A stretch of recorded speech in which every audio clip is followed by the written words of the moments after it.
Romans chapter 8 verse 6 said, Romeo की किताब 8वां अध्याय और 6ठे वाक्य में लिखा हुआ है, to be carnally minded is death, शरीर पर मन लगाना मृत्यु है, and to be spiritually minded is life and peace. लेकिन आत्मा पर मन लगाना जो है जीवन है और शांति है। Shalom. Shalom. Good morning. Good morning. Welcome to this devotional in the name of इस Jesus. डिवोशनल में आप सभी का स्वागत है मसीह यीशु के नाम By से। His grace, we are embarked on a very important series, और उनके अनुग्रह ही से एक महत्वपूर्ण सीरीज को हम देख रहे हैं and we are treating a very important subject. और बहुत ही महत्वपूर्ण विषय को हम ले रहे हैं And the topic is stress. और शीर्षक है तनाव। Each one of us go through stress in one way or the other. हम सभी लोग जो है तनाव से गुजरते हैं। We do not know how to overcome the stress. हम समझ नहीं पाते हैं कि इस पर कैसे जय प्राप्त करें। We're going to look at the life of Jesus, हम यीशु मसीह के जीवन को देखने वाले who is हैं, the author and the finisher of our race. जो हमारे इस दौड़ के शुरुआत भी है और अंत भी है। Each one of us are called to model after him. और हम हर एक को बुलाया गया है कि हम यीशु की नकल करें। How he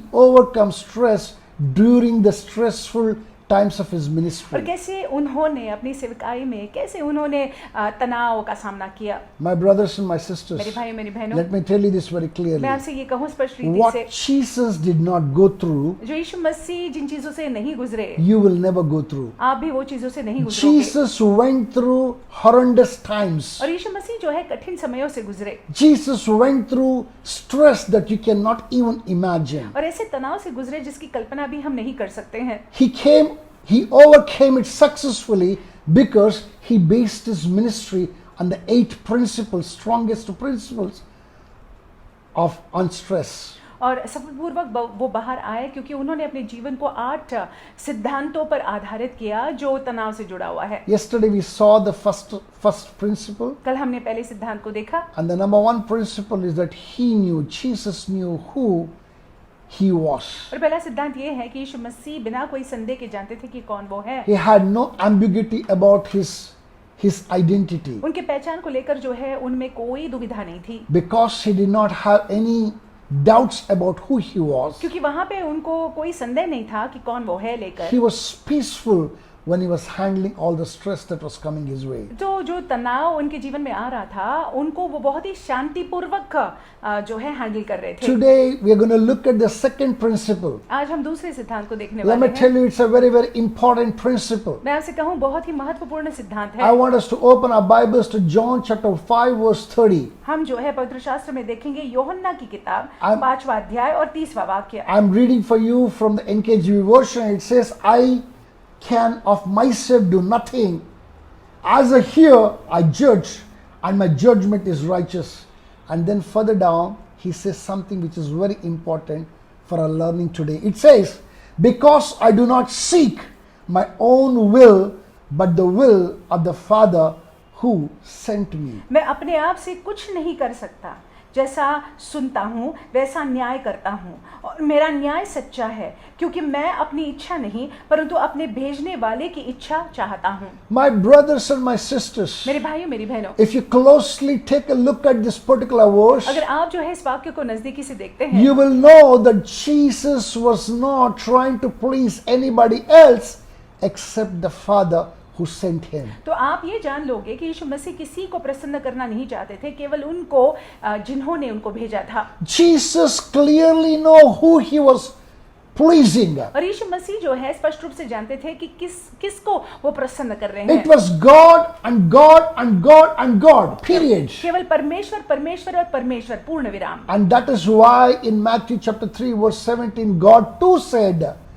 this is my son in whom I am well pleased. और इसीलिए मत्ती के तीसरे अध्याय के 17वें वाक्य में जो है परमेश्वर यीशु को लेकर ये कहते हैं कि ये मेरा प्रिय पुत्र है जिससे मैं बहुत ही प्रसन्न हूँ। I want us to learn 3 important things. 3 महत्वपूर्ण बातों को सीख लीजिएगा। If we lose sight on who we are pleasing, these 3 things can happen to us. अगर हम जो है अपने ध्यान को भटका देते हैं और हम जो है जानते नहीं है किसको हम प्रसन्न कर रहे हैं, तो ये 3 बातें हमारे साथ हो सकती Number है। 1, criticism may come our way और पहली बात जो है ये हो सकता है कि निंदा के शिकार हम हो जाए, because we will be overly concerned about what others think of us. क्योंकि फिर हम हमेशा ये ही सोच में रहेंगे कि दूसरे लोग हमारे बारे में क्या सोचते हैं। So when you are trying to please somebody, तो जब आप किसी को प्रसन्न करना चाहते you are हैं bound to fail and fall. तो निसंदेह जो है आप निराश होंगे, हार मान जाएंगे। I'm telling you, criticism will come your way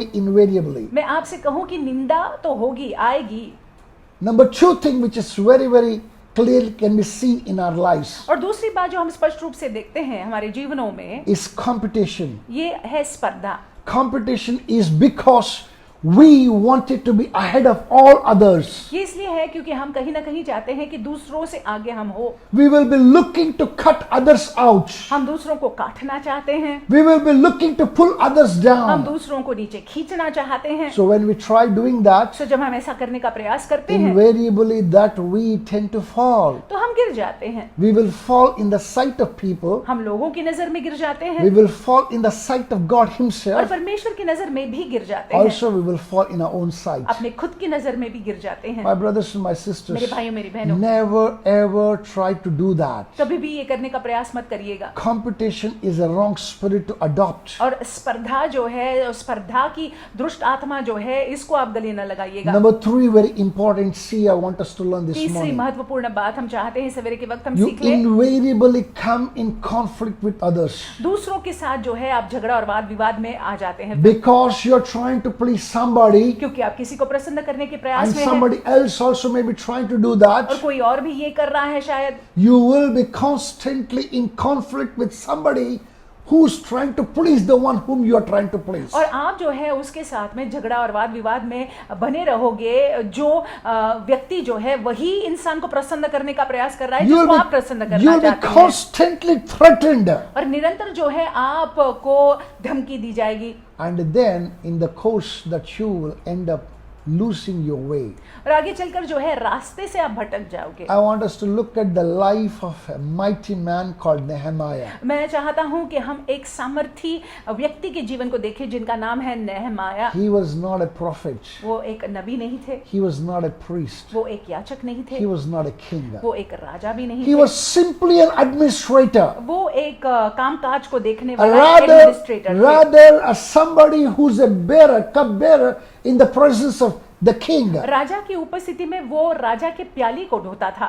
He took up the responsibility of building the walls of Jerusalem. नेहमाया ने जिम्मेदारी ली कि यरूशलेम की दीवार को वो बनाएगा। He did not want to please anybody. He had his focus on God. वो किसी को प्रसन्न नहीं करना चाहता था, उसका ध्यान परमेश्वर पर था। There were invariably many who came his way, और उसके रास्ते बहुत सारे लोग आड़े आए, but he did not fall. पर वो गिरा नहीं। He kept on looking unto the वो Lord. यहोवा की ओर देखता रहा। He was looking to please God. वो यहोवा को प्रसन्न करना चाहता था, Because he was doing that, क्योंकि वो ऐसा करना चाहता that था। is why in 52 days that he could manage to finish building the wall. इसीलिए तो 52 दिनों में उन्होंने उन दीवारों को बनाया। Look at the Daniel. Look at the man called Daniel. आप डैनियल नामक पुरुष को देखिएगा। Shadrach, Meshach, and Abednego. Shadrach, Meshach, Abednego, These were amazing people, अद्भुत जन, godly people, दैविक जन, placed in the world दुनिया में रखे हुए थे at उनको, the highest places. और दुनिया में ऊंचे स्थानों में ये थे। Daniel was the prime minister. Daniel जो है वो प्रधानमंत्री थे, Shadrach, Meshach, and Abednego were over the provinces. और शद्रक, मशक, अबेदनेगो को क्षेत्र दिए गए थे देखने के लिए। Imagine what kind of a stress that these men may be facing every single day. आप इसकी कल्पना करें कि ये पुरुषों ने किस प्रकार के तनाव का अनुभव किया होगा दिन प्रतिदिन। They did not flicker their eyelids. लेकिन उन्होंने अपने आंखों को इधर उधर नहीं लगाया। They just knew whom they were pleasing. वे जानते थे कि किसको वो प्रसन्न कर रहे हैं, They just held on to God. परमेश्वर को धर कर रहे वो। So what? Daniel needed to go to the lion's den. तो क्या हुआ अगर दानियल को जो है सिंहों के मान में जाना पड़ा? He was put into the lion's den. उनको सिंहों के मान में डाला गया। So what? Even Shadrach, Meshach, and Abednego entered even the fiery furnace. तो क्या हुआ अगर शद्रक, मशक और अबेदनेगो जो है वो धधकती हुई भट्टी में डाले गए, And Daniel came without a scratch. और दानियल जो है बिना कोई खरोच के बाहर So आए। also Shadrach, Meshach, and Abednego came without a hair on their body being burned. और वैसे ही शद्रक मशक और अबेदनेगो जो है बिना उनके शरीर का एक बाल जलाए वापस वहां से भट्टी से निकले। Even you, आप भी, however high a position that you might be occupying, आप कितने भी ऊंचे स्थान में क्यों न हो, how much ever stress that you may be experiencing, आप शायद तनाव का कितना भी अनुभव क्यों ना करते हो, if you adopt this principle, अगर आप इस सिद्धांत को ले लेते हैं। what is the principle? क्या सिद्धांत है? The principle is, come what may, I will only please God. सिद्धांत ये है, चाहे कुछ भी क्यों ना हो, मैं केवल परमेश्वर को प्रसन्न If you करूंगा। adopt this principle, अगर आप इस सिद्धांत को ले लेते हैं, मान लेते हैं, wherever that you go, जहां कहीं भी आप जाएंगे, whatever the work that you lay your hands on, जो भी काम करने के लिए आप अपने हाथ को रखेंगे, you shall invariably excel in it. आप उसमें उत्तमता या उत्कृष्ट हो जाएंगे। Think about it. इसके बारे में सोचिएगा। Hallelujah. Hallelujah. With these thoughts in your mind, अपने मनों में ये विचारों को लेकर, with these meditations in your heart, ये मनन को अपने हृदय में लेकर go into the day, दिन में जाइएगा, making up your mind, अपने मन को बनाते हुए, recommitting yourself, अपने जीवन को परमेश्वर के हाथों में that पुनः you will सौंपते हुए, please God and only God. कि आप केवल और केवल परमेश्वर को प्रसन्न As you करेंगे। do that, जैसे आप ऐसा करेंगे, that you will have an amazing day. आपका दिन बहुत ही अद्भुत जाएगा। God bless you. परमेश्वर आपको आशीषित रखे, Stay blessed. आशीषित रहिएगा।